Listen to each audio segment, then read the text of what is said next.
We all have that moment in media where our favorite character has something devastating thrown at them and they shrug it off and walk through it. That moment when you realize the person they're up against is totally outmatching them.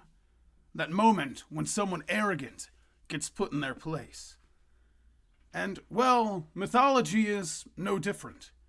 After all, our tropes have to come from somewhere. So here are just a few of the examples of those type of moments in mythology. Our first one brings us to the journey of Heracles as he's heading to the Garden of the Hesperides for his 11th labor, when a mean mug appears to challenge him. This wasn't just any mean mug. No, this was Antaeus, who was a child of Gaia and Poseidon. Antaeus, you see, was a fan of wrestling.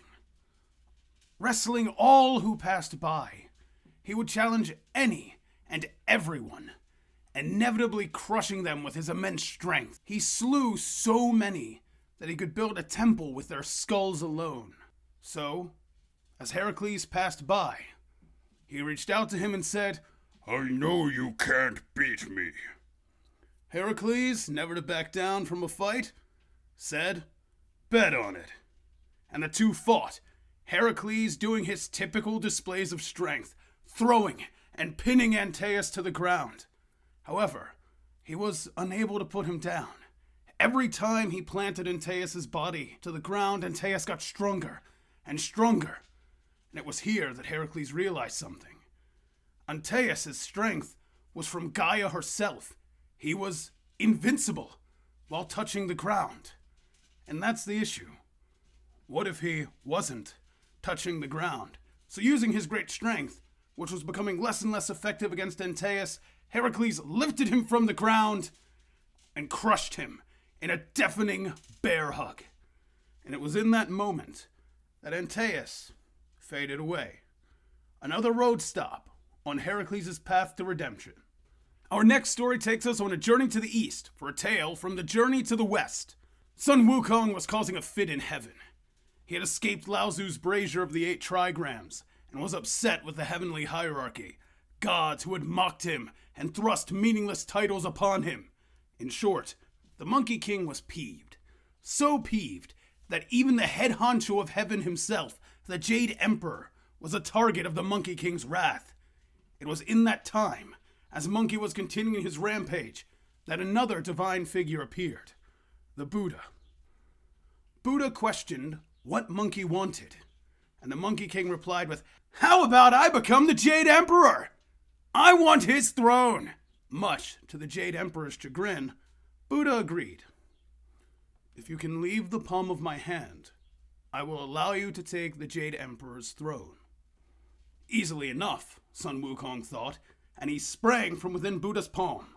He sprang so far that he came to the end of the sky, where 5 pillars stood, holding up the heavens. Seeing this, he scribbled some graffiti, and did what monkeys do, before leaping back to Buddha's palm. "Ha! Easy!" Wukong believed rather smugly, only for Buddha to show the graffiti on his little finger, and the faint smell of Monkey's urine left behind. You see, Monkey could never escape Buddha's palm. One of the perks of enlightenment was becoming one with everything. Not all of these moments come from heroes or even beings in the right. No, sometimes they come from the worst type of people.